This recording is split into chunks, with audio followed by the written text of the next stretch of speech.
Hi, everybody. We're so glad you're here. We're going to be starting in about 1 minute. So if you want to, you can go get something to drink or settle in, and we'll be starting in just a minute. Feel free to drop in the chat a little emoji that expresses how you're feeling today.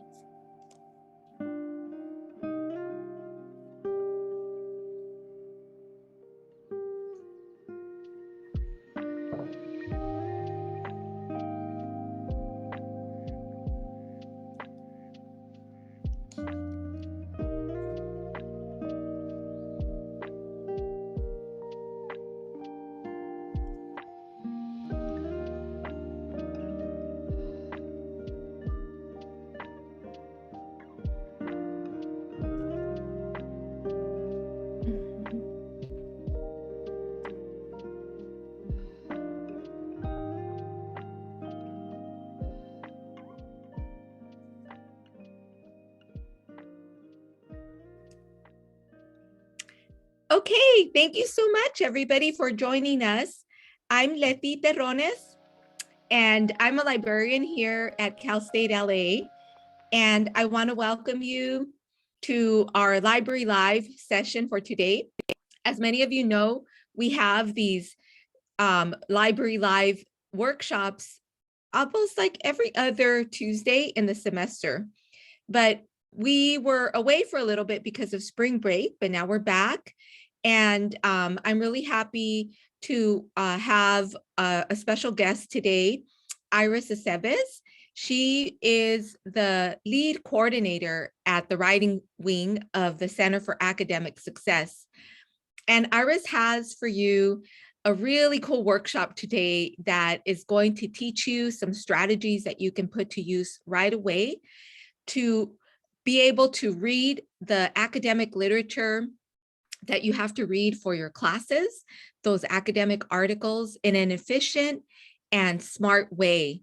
And we will be doing the workshop for about, let's say, till about 4:20 or so. I'm sorry, 5:20 or so. And then after that, we're going to open it up to student questions. But at any point during the Library Live workshop, if you have a question, you can put it into the chat, and we will either answer it if we can in the chat, or we will answer it in the Q&A at the end when we have our discussion. Does that sound good to everybody? So let me know by showing me an emoji or throwing a little yes in the chat or a little thumbs up. Okay, very cool. Also, keep in mind that we are recording the session, and in a few days, you will be able to access this workshop from our Cal State L.A. Library YouTube. Did you know that we have a YouTube? If you didn't know, please make sure to check us out on YouTube, because we have a lot of really cool workshops on there that you can watch at your pace. And Kelsey has just dropped the link to the YouTube chat. So without further ado, I'm going to hand it over to my wonderful colleague, Iris Aceves. Thank you, Leti. Thank you, Kelsey, and thank you all for joining us today. So what I'm going to do is I'm going to share my screen so I can show you the PowerPoint presentation. And once again, this recording will be available to you in a couple of weeks. So,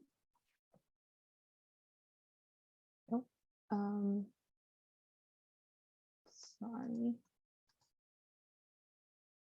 Okay, so just a quick show of thumbs up. Can everyone see the entire? Okay, great. Thank you, Leti. Thank you, folks. So let's go ahead and get started. So we'll have a little tiny bit of interaction here, but I did want to go ahead and mention that this Reading Strategies for College Students workshop and presentation is a joint workshop created by the writing wing of the Center for Academic Success and the University Library. So we are offering it to you here in the hopes of providing some strategies so that you can be an even more effective college student. So what we will be doing in this presentation is we're going to talk a little bit about reading and memory. We're going to talk about the difference between linear reading and predatory reading. And we are going to go ahead and share with you 6 tips to become a predatory reader. So let's get started.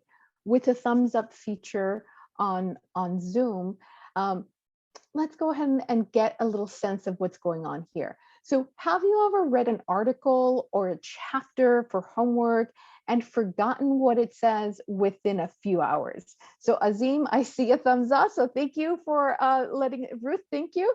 Kion, I'm sorry if I'm mispronouncing that. Susanna, thank you. Patrishka, thank you so much. Ashley, everyone, thank you for saying yes, Jacqueline, that this has, and Haley, that this has also happened to you. And Letty and I work here. We work in libraries, like physically work in libraries, and this happens, right? So one of the things that I wanted to mention in terms of this connection between reading and memory is that this is 100% normal. Reading a lot of things and then forgetting some of this information, it is normal. When we were preparing this presentation, we used a couple of books and articles and LinkedIn Learning information to come up with this presentation. And one of the key features that we found all the time is that forgetting is a normal process, right? And so one of the things that we noted from Keith Yortzhoy's reading How to Stay on Top of It, that's a chapter from his Transition to College Writing. One of the things that he says is that after we read or we listen to anything, our memory will gradually deteriorate to about 30% in 9 hours and to 20% after a week. And if we are tired, we're going to lose our memory of what we read even faster, right? So I want to go ahead and mention that losing our memory is normal. And if we're tired, we're even going to lose our memory a little bit more about the things that we're reading. But never fear, we're going to go ahead and have 6 strategies coming up very soon to help us ensure that we don't forget as quickly as we may if we don't have these strategies. So once again, in this picture, we are seeing a young person and she's in this hammock, very nice landscape. So here we have a depiction, we have a painting that's supposed to symbolize linear reading. And linear reading is reading from the last word, from the first word to the last word. And linear reading makes us passive readers. But what does this and you can go ahead and put this information in the chat feature now if folks want to participate. So what does this image of linear reading make you think? You see this woman, you see this landscape. What are the feelings that you're getting from this particular image from Winslow Homer's Girl in the Hammock? And so I'm going to go ahead and look at the chat feature, and anyone could go ahead and write down in the chat feature what are some of the things that they're seeing. Azim is saying that this person is very calm, very relaxed, very good. Any other thoughts or feelings? Yes, Sonia, leisure reading. Yolanda is saying that this person is enjoying the reading. Kelsey is mentioning this is so relaxing, right? And then Ani is maybe thinking, hey, yeah, she does kind of look confused because there's a lot of shadowing in her eyes, right? So when we're seeing this person, and this person is becoming our symbol of linear reading, will this person be able to answer any exam questions, or if they have to write a research paper on the book that they're reading? Do we think that in this relaxed, I'm enjoying my reading state, that they will be able to answer some of their questions or write an essay based on this information? I'm seeing Letty already saying no, shaking her head no. Yolanda is saying no as well. So Brian is saying no, definitely. I'm getting a lot of no's here. And one of the reasons for that is because we see Yeah, she does not look like she is reading for a test, right? She does not look like she is as Letty mentioned in the chat feature. She doesn't look like she's reading for a test. She doesn't look like she's prepared. I don't know about you, but the last time I was reading because I had a homework assignment, I didn't have the luxury of sitting back in a hammock in this beautiful forest and just taking my sweet time reading, right? For me, for a lot of us who are college readers, we need to read fast, we need to read quickly. She represents linear reading. When you're reading from the first word all the way to the last word, and you're just reading very passively, right? So what we want is we want to go ahead and do something very different. Because if we read very passively, from the first sentence, from the first word of the first sentence all the way to the end, we have so much stuff to read that if we read everything, we're not going to finish reading everything. We already know that forgetting is a part of the way that our brain works. And so we won't remember what we read if we're trying to cram everything into our brain. She did not have a pen or a pencil. She didn't look like she was taking any type of notes. So if you're not taking notes or recording what you're reading, that's also going to be not the best way of preparing for a test or preparing for an essay. And if you're not taking notes, you're not going to have an immediate response for your test or for your essays. Yes, and so especially if you are if you feel like it takes you longer to read and process, sitting back and relaxing isn't going to go ahead and help you get through all of the essays and all of the articles that you need to get through, right? So we have this issue where we were told sometimes when we were in high school, we were in undergrad, we were in community college, here's all the reading you have to do, read all of this, right? But if we do not have the time, if maybe we feel like we are slower readers, as mentioned in the chat feature, and if the advice is don't read, because that's the first bit of advice I gave you all, don't read from beginning to end, what is it that we can do? And the idea here is to become a predatory reader, right? So in order to become a predatory reader, this image we have that's supposed to symbolize predatory reading is some sharks and a book, right? So in the chat feature, and we're getting warmed up a little bit for our strategies, in the chat feature, what does a predator do, right? So we don't want to be that lady, in the hammock, reading passively. We want to be a predator. But what is a predator? What does a predator do? So in the chat feature, if a couple of folks would volunteer to mention what a predator does, feel free to. So Ruth is saying eat, Michael hunt. Very good, Michael. I'm going to come back to that. So any folks want to go ahead and add anything else regarding predatory reading? Sorry, being a predator. Okay, attack. Sonia, I like the attack. And Michael, I like the hunt. Letty, they go after stuff, right? Which is going back to Michael's idea about the hunt, right? And about Sonia's idea about the attack. So that's exactly what we're talking about, right? If we read from beginning to end and we try to cram everything in, we won't have the opportunity to do it.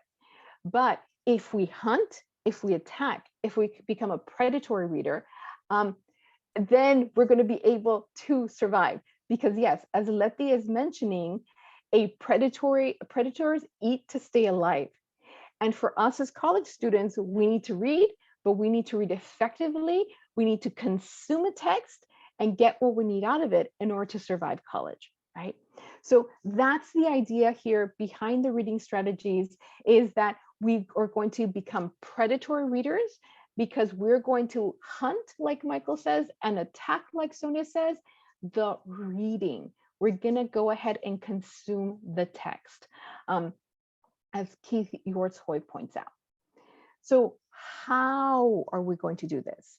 So in this presentation, we're hoping to give you 6 strategies for predatory reading. A lot of these strategies are coming from different sources, but most of them are coming from LinkedIn Learning. So Cal State L.A. has given everyone a subscription to LinkedIn Learning.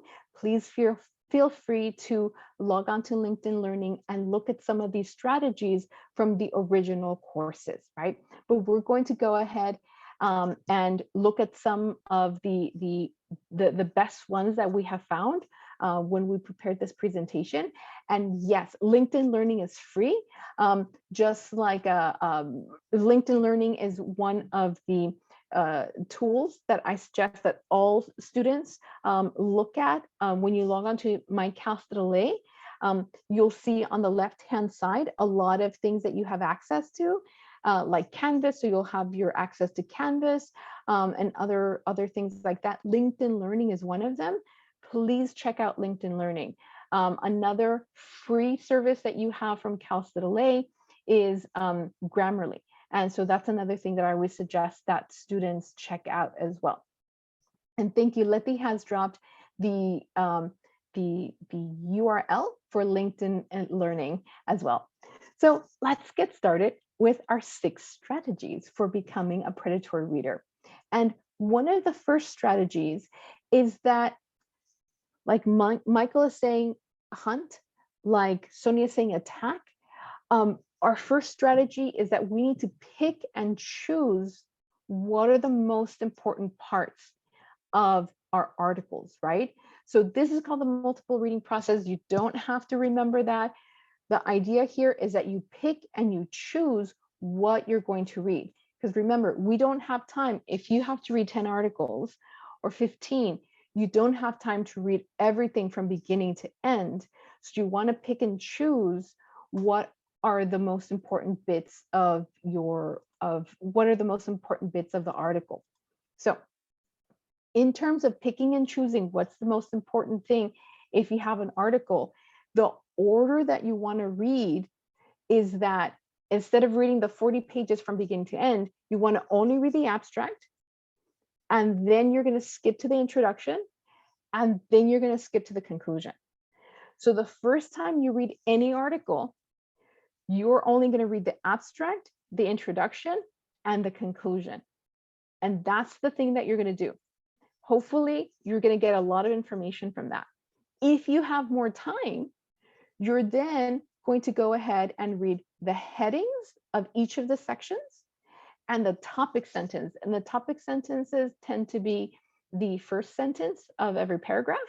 So you'll read those. And if you have a lot of time, or if this is an article that you're going to be referencing or using a lot in a research paper, then you read the entire article last. But here's the thing, by the time that you read the entire article last, you will have read the abstract like 3 times, right? Because the abstract, the introduction, and the conclusion have the essential pieces that you need to survive. Like Sonia says, in terms of attack, the abstract, the introduction, and the conclusion, those are the things that you want to attack, right? And you want to go ahead and consume those first. You want to read those first, right? I'm going to check the chat. Yes. So thank you, Letty, for summing up in the chat feature. The abstract, the intro, and the conclusion, that's a predatory style of reading, right? So that if you have 10 articles to read, but you only have 1 day to read all of these articles, you can do it if you're just reading the abstract, the introduction, and the conclusion. And if you have an article that you feel like, wow, I think I'm going to be using this a lot or referencing this a lot, then you go and you read the entire thing, right? But the first strategy is for predatory reading, you're reading your abstract, your introduction, and your conclusion. And that's the first thing that you're going to go ahead and attacking your articles. Now, this is a visual of what that would look like. So the first thing you do is, we don't have an abstract here, but you do your abstract, your introduction, and your conclusion. And those things are in the salmon colored lines. And then if you have more time, the thing that you read next are the topic sentences or the first sentence of every paragraph. And that's what you would then go ahead and read, right? And of course, if you have even more time, you would read the entire article. And by that time, you're reading some bits of this article 3 times, 2 or 3 times, right? But that's one of the ways to go ahead and become a good, effective college reader. The trick is that you're not reading everything, you're reading the most important thing. So just like the predator doesn't, some predators don't eat every part of the animal, they just go for the bits that they need to survive.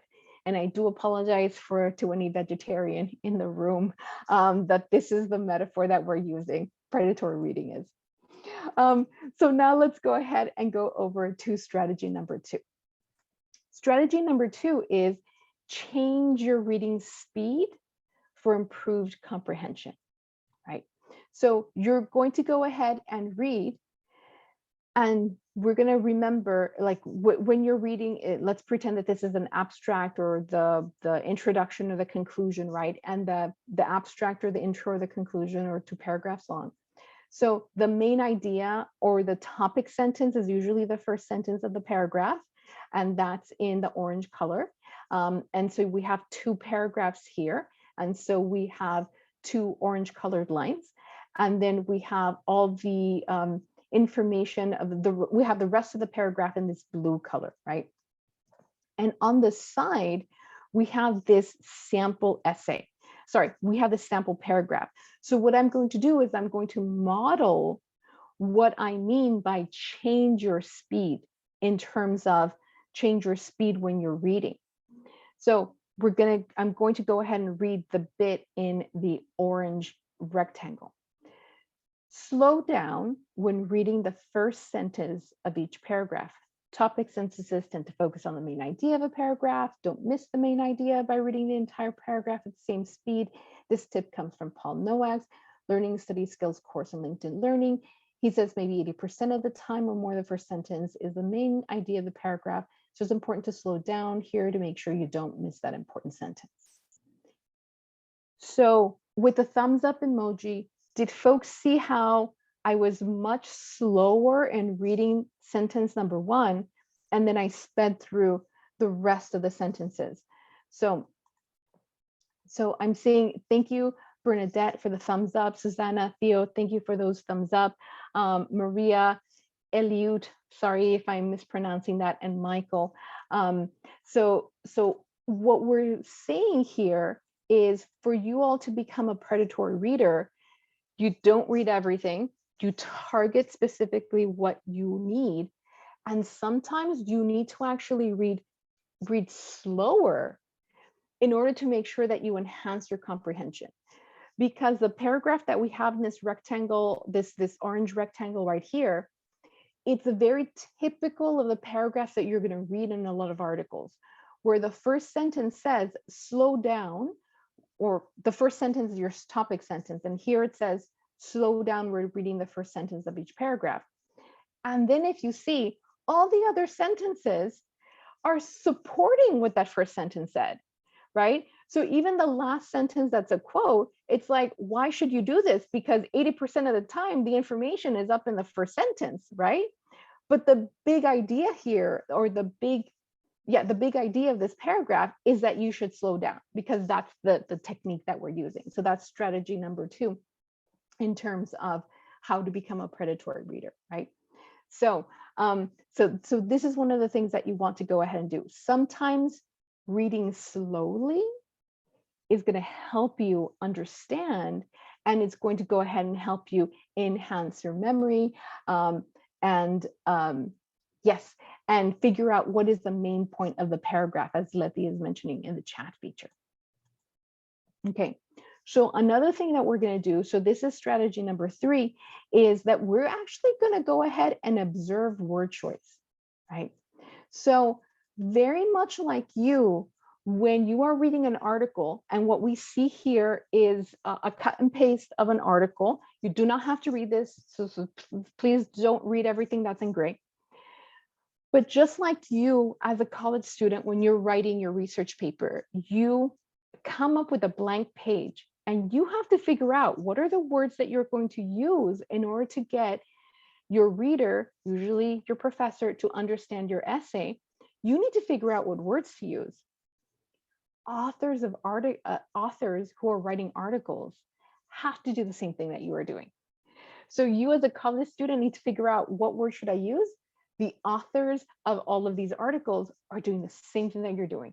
They're figuring out, what word should I use in my essay to make it easy for my audience to read this and to understand this.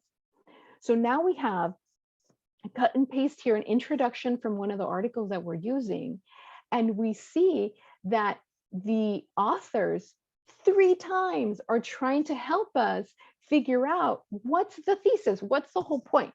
Just like you as a college student need to write a thesis for your paper, the authors of articles, the authors of books, they also need a thesis, they also need a point.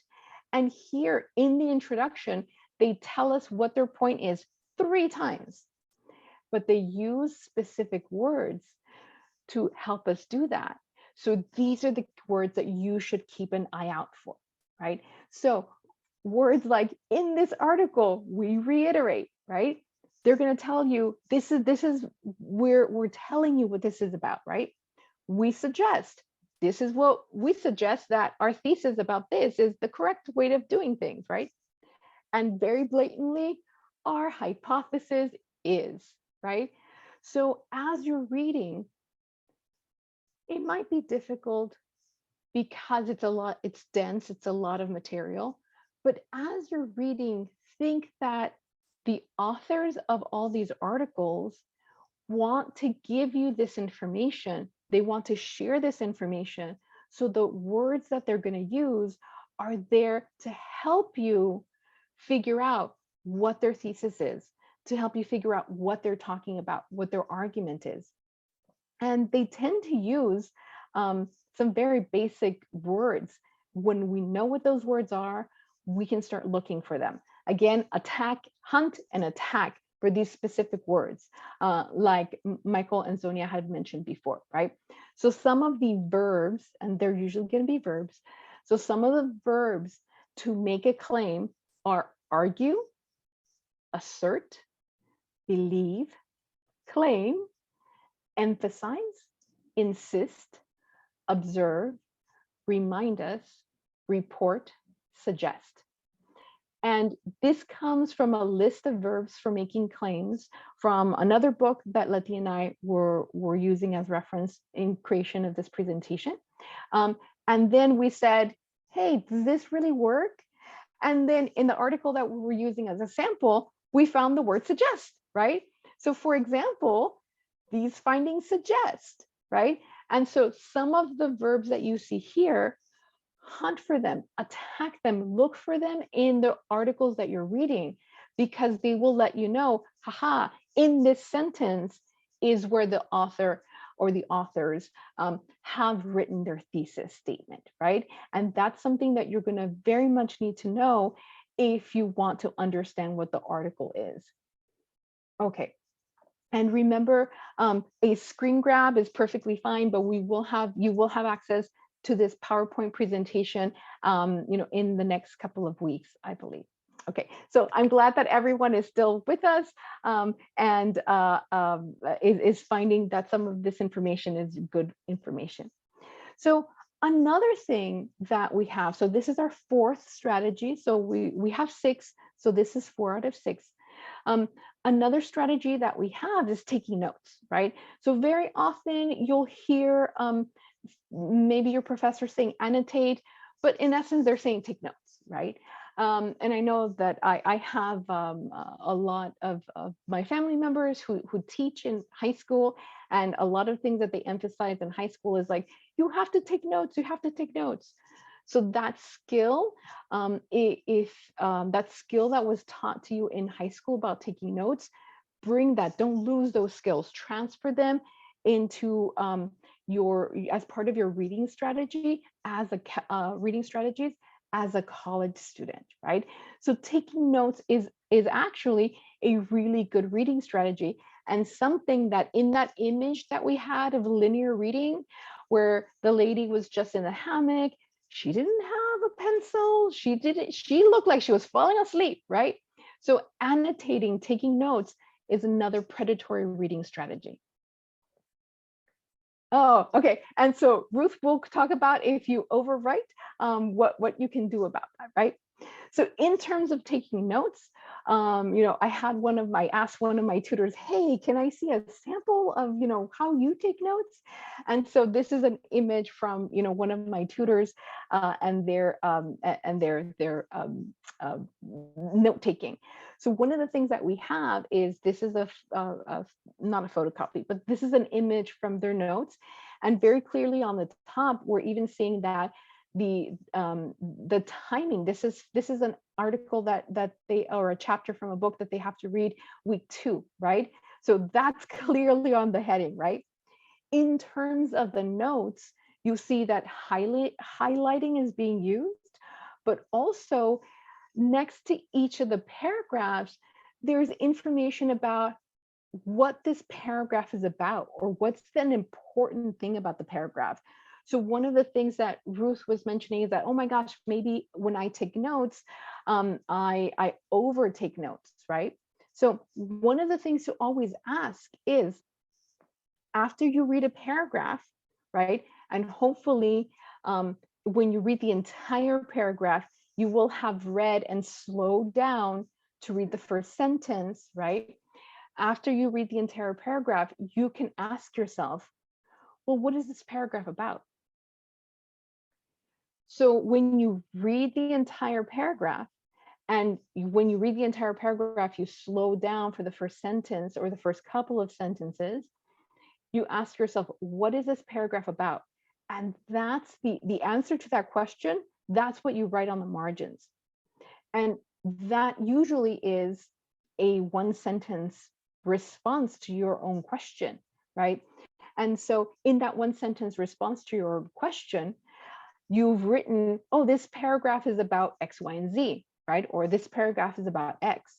So again, when you are looking at this chapter, or if you're looking at an article and you're going to go back because you're writing a paper or because you have a test, you're not going to go back and read the entire article. You're only going to go back and look at your notes, because your notes summarize in your own words. And this is important. The notes summarize in your own words what this article is about or what this chapter is about, so that if you're using your notes to help you with writing a research paper, then you don't have to worry about plagiarism. You're still going to cite that this came from this article, but the notes were already written in your own words, so that you don't have to go ahead and be too worried about issues of plagiarism like that. So we see here an example of someone who has photocopied, or some paper, and these notes are written in handwriting. But another thing that I'll come back to this section right now. Another thing is that you do this digitally. So now we have a whole bunch of articles where we're downloading them, and they're all PDFs. So if you don't want to spend money, and I encourage you not to, if you want to do this digitally, you can still take notes, because you open up, you open up the PDF, and then you say edit document, or you get to go ahead and use the comment features, and you can still write down things on the side in your own words that help you take notes, right? So you can do this in this way where you're writing things out, or you can go ahead and do it digitally as well. Sorry, I'm trying to catch up on the chat.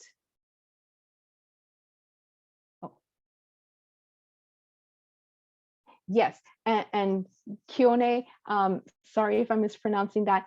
Paraphrasing is a great way, is always important, and it is a great way to help when you are preparing to write a longer paper at the end. And then one suggestion about highlighting really is the highlighting wisely, making sure that you read the entire page, or you read the entire paragraph, depending on how much time you have, but read the entire section first and then highlight. Because your highlighter, the way you're going to use your highlighter is you're going to say, I'm highlighting this because this is the most important part. So it's the part that I understand, right? Not because you think something is important, because if you read and highlight beginning from the first sentence all the way to the end, and you have your highlighter handy, everything is going to seem important, right? But you can't really make that assessment until you've written, yeah, and I see Letty with her highlighter. You can't make that assessment until you finish reading the entire paragraph or the entire page, right? So that's why you want to use your highlighter wisely. You want to highlight wisely. Oh, and there are free highlighters in the library. So go to the library if you're next on campus and go ahead and get a free highlighter. So again, in terms of digital annotations, everything that you can do with pen and paper, you can go ahead and do digitally as well. So what we're going to go ahead and do is I'm going to give you all a little break from me, and I'm going to go ahead and share this, allow Letty to go ahead and share tip number 5, and then I'll come back for strategy number 6. Letty, take it away. Thank you so much, Iris. I was taking notes, and I was also thinking about some of the strategies that have helped me. I really like how you showed those 2 examples of like writing your annotations on paper, sort of physically writing and marking up, annotating your paper, as well as being able to do that in digital formats. So many of the books that we have at Cal State L.A. Library are electronic books, which have those sort of digital annotation features. So it was making me think, by looking at those 2 examples, how important it is for students to develop their own pattern, like their own style, their own organizing system for doing their annotations and for studying. And one of the strategies that I would like to talk to you about today is concept mapping, as well as taking effective reading notes. These are 2 skills that have helped me a lot. And I am also sometimes a student at the University of Illinois, and these are where I learned those skills. So concept mapping is one of those strategies that can really help you find your own style for studying and for reading comprehension and for getting through a lot of the readings. So what is concept mapping? Concept mapping provides a visual organization of the ideas or knowledge that's contained in those articles that you're reading or those books that you're reading for college. Concept mapping allows you to pick out keywords or concepts and internalize them by putting them down on an actual map, which we're going to show in a minute. And by doing that sort of thing, what you're doing is you're kind of like putting on the map, putting the X on the map to mark those big ideas that kind of hold together different pieces of evidence or different pieces of the research. Let's say you're reading an article about a study that was done that collected data. That data isn't just, sort of random data. It's kind of, it's data that's put together and made sense of under these concepts. Okay, so let's show a little bit about let's show what a concept map looks like. So a concept map can kind of be anything. It can be your own design. And right here in the slide, you're seeing different images of examples of these concept maps. And so, for instance, the one that says, if we can stay there for just a second, because I want to show in the chapter 2 one. So like, for instance, this is a concept map of taking notes from a textbook or from one of your course readings where you put like chapter 2, and then doing different sorts of mapping out different bubbles. The student here has visually represented those concepts, and then under the bubbles, there's that evidence that they're citing from the textbook. Another example is the one that's right behind this one. And this one has like the thesis or the argument of the article in the middle, and then all of the other sort of related pieces of that article. These are ways to show the way that the information contained in those articles have relation to each other. So like I was saying before, data, you have to put it into some sort of understandable relation to each other. And the more that you kind of do this sort of physical sketching out, or you could do it on your computer, the better you're going to internalize this information. We can take a look at maybe the next slide.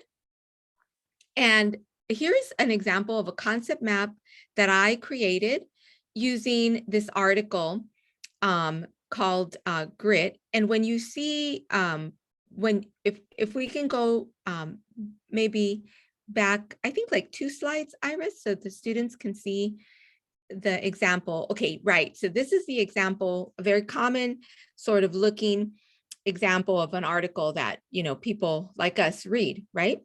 So right at the very top, you have the title of the article, you have the authors, you have, you know, where they're coming from, their institutions, and then you have that little chunk right there.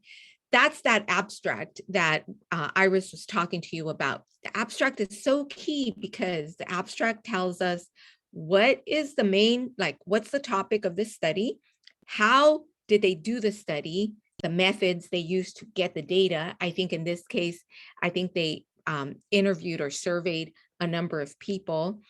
And then what did they find? Like what was the big point of their analysis? And then recommendations or implications that they conclude with. The abstract in a nutshell is going to tell you the meat and potatoes of this article. So then what I did in my concept map of this article is I put down, like I just copied and pasted the abstract and I put that on the left-hand side. And then on the bottom corner, I did my APA reference citation for the article. And then in the colorful part, I broke it down by this is the argument, and I try to say it in my own words, like we were talking about earlier in the chat. Try to say, when you're taking notes, try to write the annotations in your own words, because by writing them in your own words, you're also teaching yourself, okay, right, that's what I think this article is about. Let me see if I can explain it to myself using my own words that I know in a way that makes sense to me. That's a key way, key strategy for internalizing the information. Then later, you can kind of flip through in a predatory way to find the evidence, like how are they proving the main argument? Then I'm going to flip through the paper again and find, you know, on like page 15 or page whatever, how, like, what data did they use to confirm that the evidence that they found earlier.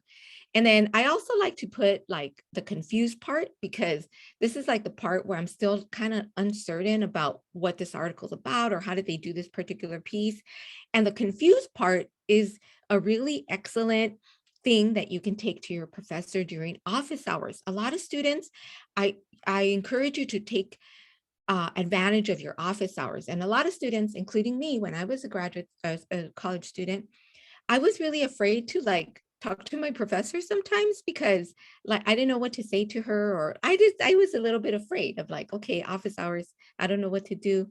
But if you do a concept map and you kind of find the parts of the article that you're a little bit worried about, then you have something to take to those office hours. And going to office hours is important because then your professor starts to know, like, hey, I know Letty, I know her story, I know who she is. Those are the professors that are going to write the letters of recommendation for you when you're getting ready to graduate and either move on to the job market or move on to graduate school. Let's show another example of this concept map. Okay, here's another one. And I just kind of did all the things, but I kind of put it in a different way. The example of showing you like 2 different visuals of it is just to kind of give you an idea that you can make the concept map your own style. The point is to identify what is called a schema. That's kind of like the map of the concepts, the evidence, all of the different little chunks and pieces of the article and develop a schema that kind of like puts everything in its place. This part is the argument. This part is the evidence. This part is the part I'm confused about. And then if we go kind of back a few slides to, there's this handout. It's called Taking Effective Notes for Critical Reading. There are 8 key points or 8 key ways that you can take critical notes when you're reading really dense and difficult to understand assignments or articles. You can find the argument. Where's the evidence? What part was surprising to you in this article? Where's the part where I'm confused and I need help with? Oh, what's the part that I could connect this article to the next article? This handout will be available to you as well when we post the recording. We'll link out to this particular handout. Okay, and I think that takes me to all of the things I wanted to say about concept mapping. We offer it to you here as a skill to take away. Thank you, Iris. Back to you. Thanks, Letty. And I'm really happy that in the conversation about the concept map and what are some of the things that I would write if you use this example on this left-hand side, what are some of the things that I could write? One of the things that you mentioned was, how does this article connect to other articles, right? And that is very much going into our final strategy, which is to make meaning from the reading.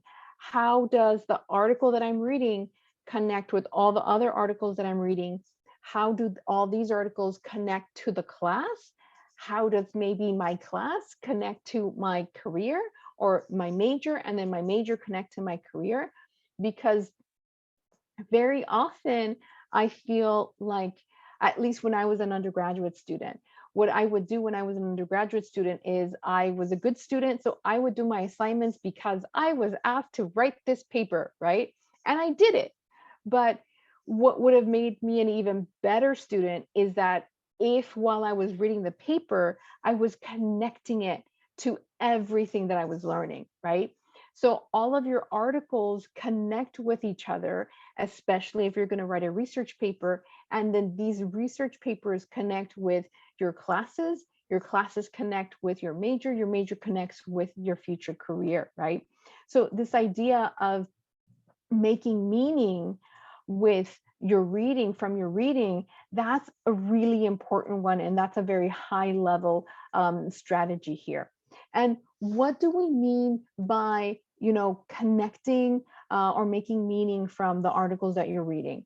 And so that's once again of asking yourself these questions about, how does the assignment, the article that I'm reading connect with the other articles, and how do these other articles connect to help me figure out what my research paper is going to be? One of the ways you can also do this is if you're reading some of these articles, and once you're in a major, you'll probably start to see names pop up over and over again. So maybe learn something about the author before you start to read the article, because very often we'll do our research and we'll gather all of our articles first. So if you're starting to see, hey, this person's name keeps popping up, right? Maybe go onto YouTube, go onto a reputable, YouTube channel, maybe a TED Talk or something like that. And if you find a lecture from the author, that's going to help you figure out what your paper is going to be about, right? It might even help you figure out what the article is about, because then you'll have a visual audio representation of what the author's big ideas or big concepts are that are going to help you read the article a lot better, right? In terms of how does this all connect together? Sometimes it's easier to write our research papers if we know why we're writing the research paper. So maybe study the placement of your reading in the syllabus, right? Like, why am I writing this research paper at this point, or this topic at this point in the syllabus, right? And then something that I've alluded to a couple of times is this research paper, can I use this research paper for my future career? right? So if I'm going to be a child development major, maybe I want to go ahead and focus on this child group versus a different child group, because this is a child group that I want to work with in the future when I get my degree, right? So that you're not just reading articles and writing research papers because it's an assignment, because you have homework. You're actually doing because you want to go ahead and connect it with everything else that's happening in your class, in your major, in your future career, right? The final thing that we have here for this last strategy is that reading is active, right? And again, we want to do the exact opposite of what that lady was doing in the hammock.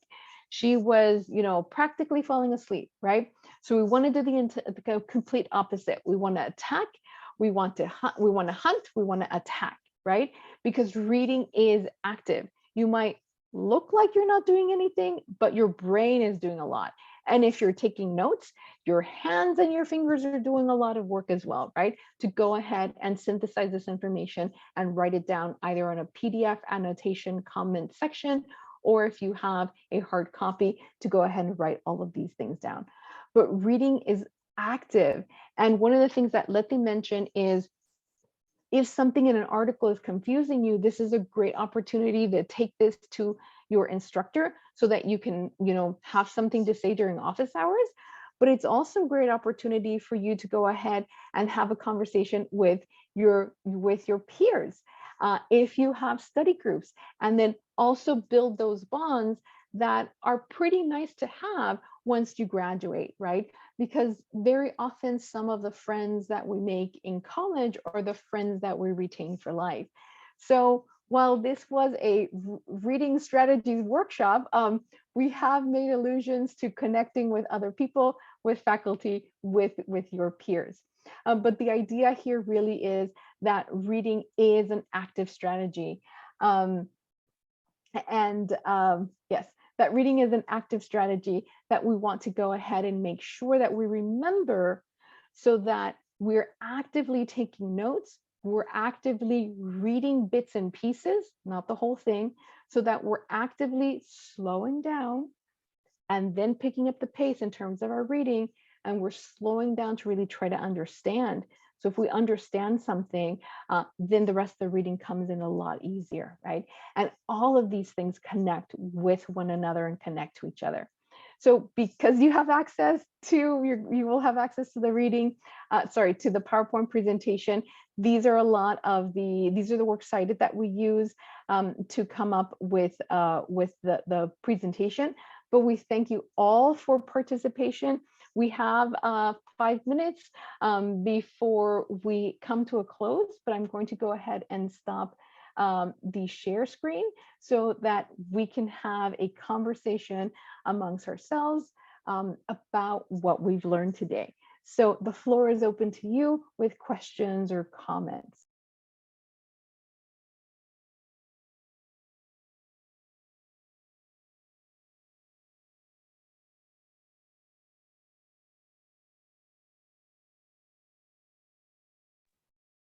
I just wanted to bring out some really cool tips that were shared in the chat. We had a really cool tip in here about, I think from Julio, who said that that they bold concepts as they're reading. That's a way to annotate. I really love that idea. Does anyone else want to share some cool tips that you do, or any other question that you might have?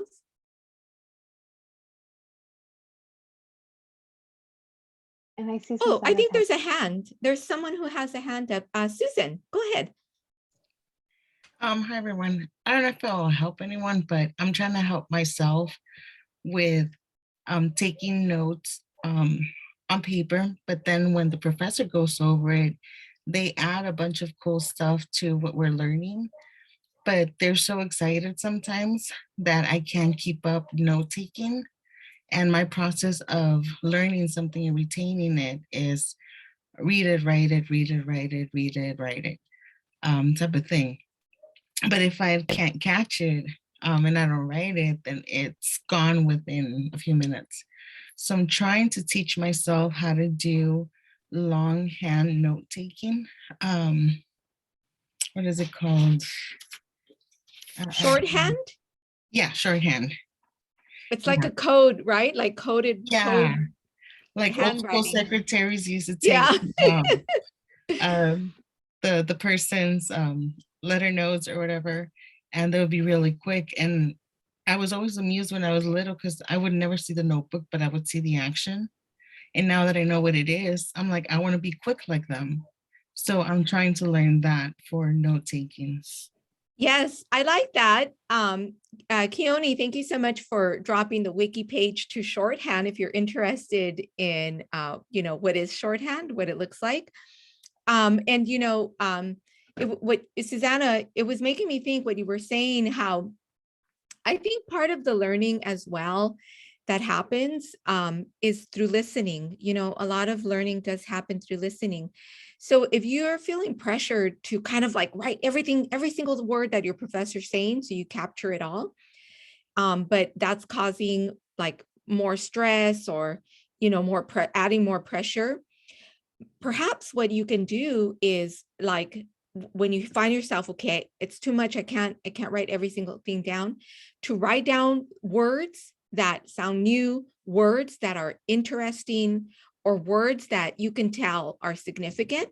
And then after class, you can, talk to the professor and say, hey, professor, you brought up critical theory, da da da. You brought up this term, whatever the term can be, intersectionality, whatever the term is, and then say, I just wanted to confirm, is that the term you were using? Because I want to look it up later. Then what you can do when you're studying, one of the things that you can do is either use one of our library tools, our library resource or reference tools to look up that term. Or you can also, for instance, like I was saying earlier in the chat, if your professor's talking about some really interesting like study that was done, they're probably dropping the names of those, people that did that study. You can go and see if there's like a YouTube or a podcast. You'd be surprised. A lot of these academics, they have all kinds of cool, interesting podcasts where then they break down their ideas. Another thing to do to keep in mind too is that academic books, when they get published, they will also get reviewed. And so the reviews of these academic books are really cool because, like, for instance, this is just a random book that's on my desk, okay? The Difference Aesthetics Makes. It's a theory book, very dense, hard to understand. And so what I have done is I have gone to my library resources to find someone who has done a review of this book, and then I read their review to kind of get the gist of the main concepts that Candace Koo in her book is bringing out. So these are all like little tips. And I see another really important tip that Iris has dropped right now is the Pomodoro method. Pomodoro comes from somehow connected to like tomatoes and Italian or something. But the point of the Pomodoro, if you go to this website called Pomo Focus, what it does is it sets up a little timer for you. So studies show that if you study for short increments of time, let's say 20 minutes, you can keep focus for 20 minutes. And then you take a little 5-minute break. And then you come back to your 20 minutes. And so what you're doing is you're making progress, you're kind of moving forward, you're keeping it moving in these little 20-minute chunks so that you actually get through the stuff without feeling like, oh my gosh, I have like a big pile of articles to read. I'm going to be reading from now until tomorrow morning, 7 a.m. I'm not going to go to sleep tonight, right? So save yourself that worry and go to sleep, because sleep is very key to your mental health and well-being. We must sleep. So instead, break it up into little chunks. And one of the things that I have found to be very helpful and supportive is to get a group of my friends that are also doing academic work and making a commitment to each other, like a small group, 3-4 people, and say every Wednesday from 9 to 11 or whatever time works for everybody, we're going to meet on Zoom and do Pomo Focus and everybody does their own work, but we're going to work quietly, silently together. Does that make sense? And I like that because Michael brought that up earlier. And the thing about the taking your time and really chunking things out is that when you have your assignment, that's the first day. When you get your assignment, that's the first day that you start your research for the articles, right?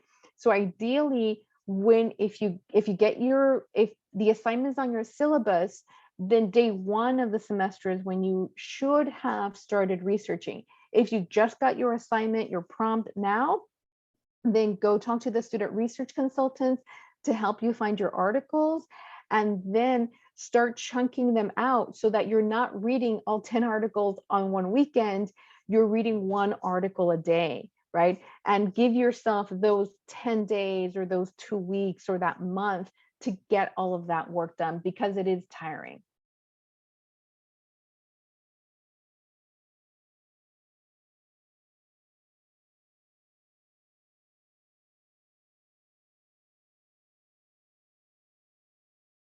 And Kelsey is mentioning that you can, if you need to focus, you can rent a study room at the library to do the study time. So thank you, Kelsey, for that information. In terms of, and Julio has, is telling us that yes, group studying is something that is helping him as well.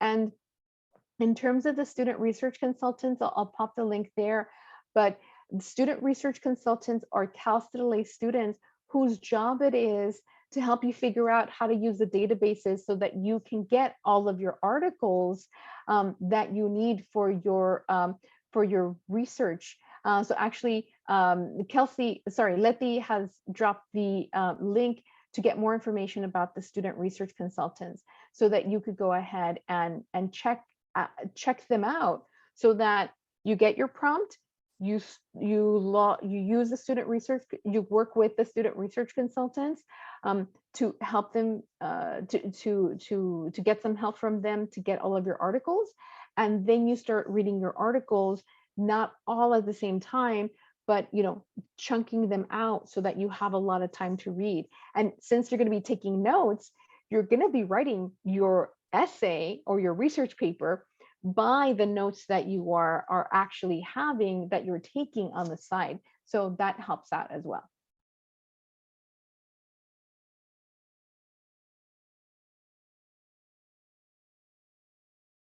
One last tip I would like to share, and this is why I put students, what time of the day does your brain work the best, is because there's more studies that show that the human capacity for concentration really can only last for 4 hours. And that's if you train to like study and have concentration for 4 hours. Not everybody starts like that, but you can build up to that. But after the 4 hours, that's it. Your brain sort of maxes out. And so the idea, and this is coming from, I'm looking behind me to see if I have it at hand ready. It's coming from a book called Deep Focus. And what this book is suggesting is that to figure out, like, are you a morning person? Are you an afternoon person? Or are you a night person? Like me, I'm an early morning person. My brain is the best at like 5:30 a.m. till like 7 a.m. And so that's kind of, and I'm able to, it works out too in my living situation where I'm able to wake up at that time. And that's when I do my reading. I do the hardest thing I need to do during that time. And then around 2 p.m., my brain always shuts down. I have to like take a nap, or like, I just have to like zone out for a little bit. And then when I come back, I'm going to get the name for you. Okay, Michael, for Deep Focus. When I come back, after like I take a little nap, then my brain kind of works again. But in the afternoon is when I do a lot of like my email, my sorting of papers, my organizing. But in the morning, when I'm the sharpest, and that's just me, because not everybody's a morning person. In the morning, when I'm the sharpest, that's when I do my hardest work. That's when I'm doing my annotations. That's when I'm doing my writing, which is very difficult for me. So let me see if I can find that for you. And then we will, yes, Cal Newport. All right, Keone, thank you so much. This is exactly it. Cal Newport, Deep Time or Deep Focus, something like that. Deep Work, that's the name of the book. Highly recommend it. And I think we're already at 5:37. So I want to honor everybody's time. And if you have any other questions, remember, you can always find us at the library. You can even email me directly, Leti Terrones, Cal State L.A. Librarian. And this is my email right there, alterone@calstatela.edu.